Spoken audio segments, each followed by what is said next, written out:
Christmas, the tradition that's been around for over 1500 years. The tradition of spending time with loved ones and exchanging gifts, but also the time when capitalism runs most rampant, with sales and advertisements and frivolous consumption abound. But it doesn't have to be this way. Yes, in this video I'm going to critique the festive season, and I'm going to explain why Christmas would be better in a post-scarcity society. So it should be no secret to most of you here that capitalism, being the dominant economic structure today, gets its filthy paws into just about everything. Our governments, our media, the co-optation of social justice movements, and so-called free market rhetoric has taken over many people's minds. And yes, even our annual festivities. It is no secret that Christmas is one of, if not the busiest time in the year for businesses, especially big businesses, who meticulously plan their Christmas marketing strategies. Advertising during Christmas is particularly aggressive in order to get people's attention in hopes that they will buy from these businesses, which they will. Because of the culture of consumerism attached to the Christmas tradition today, there was an increased pressure to buy more stuff, especially if it's gifts for other people. It has become, in rich countries, an obsession to perfectly prepare for the big day, and so people flock to supermarkets and stores for Christmas food, clothing, the latest gadgets, etc. And so capitalist businesses like big tech companies know that people will arrive at their stores in troves and cough up the cash, or even severely indebt themselves to buy the latest tech. This kind of consumerism is good for businesses because it generates the most profit, but it's bad for low-income individuals and poor families who perhaps can't afford the latest and greatest, of which upsettingly the gifting of such in our current paradigm is an indicator of how much people value other people. Yet business moves on. Large corporations carry out aggressive marketing strategies, and sectors like the tech and textile industry ramp up their production. Now, why specifically focus on tech and textiles? Over the past half century or so, one of the most common business practices of large corporations is outsourcing, usually to poor countries in the global south, which have little to no labour laws. The clothing and tech industries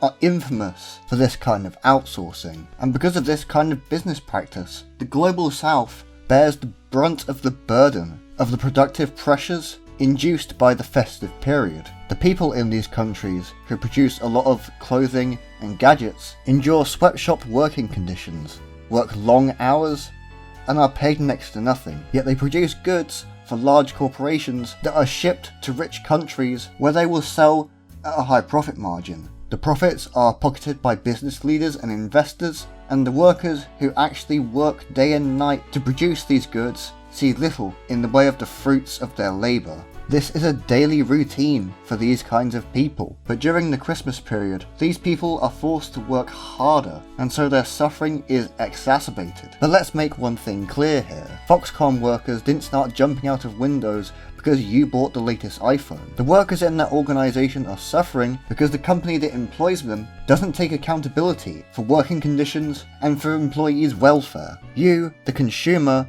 are not the problem. Sure, if you make educated, ethical choices, then props to you, but the majority of the issue comes from the paradigms and systems and structures that perpetuate these large commercial entities' existence. But it's not just people and workers in the global south that suffer during Christmas time. There are also a fair few people in developed countries who are lonely, destitute, or even homeless during Christmas time, and for a lot of these people the rest of the year as well. There are organisations that help with this, but they can only help so many people at a time of the year when people are expected to be most generous. Our institutions fail desperate people in rich countries who don't have the luxury of having loved ones to visit at Christmas, or even having a roof over their head. It's winter, it's cold, people can die from exposure, and what's the response of many governments around the world? Either persecution or complete radio silence.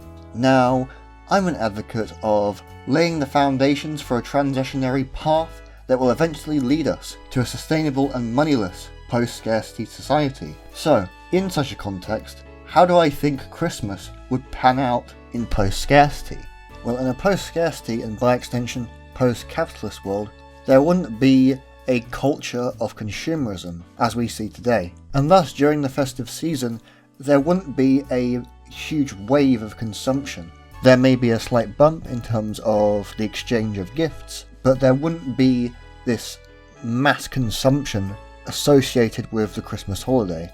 I can also see Christmas being less hyped than now. I think it would be much more of a smaller holiday and something that isn't as culturally imposed as such. I imagine it being something that families and communities sort of selectively choose to opt in or opt out of celebrating. I also think that for the people who do celebrate Christmas, it will be much more about seeing family and friends and loved ones and getting together, eating together, and generally having a good time, with a lot less emphasis on material gifts. For some communities, Christmas dinner and celebrations and things like that might take place more communally, in community kitchens, halls, etc. But ultimately that would be up for them to decide. What's important though is that in post-scarcity there will be no homelessness, and so everyone at Christmas, as well as other times, will have a shelter over their head. And if Christmas were more of a communal activity,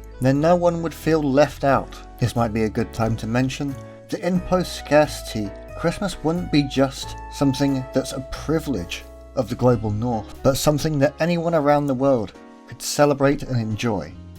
But yeah, that's my take on Christmas. I didn't want this video to be too long. I just wanted to make a short and sweet video to finish the year off. I hope you all had a lovely Christmas, and I hope you're enjoying the rest of your holidays. Happy New Year everyone, and I will see you in 2022.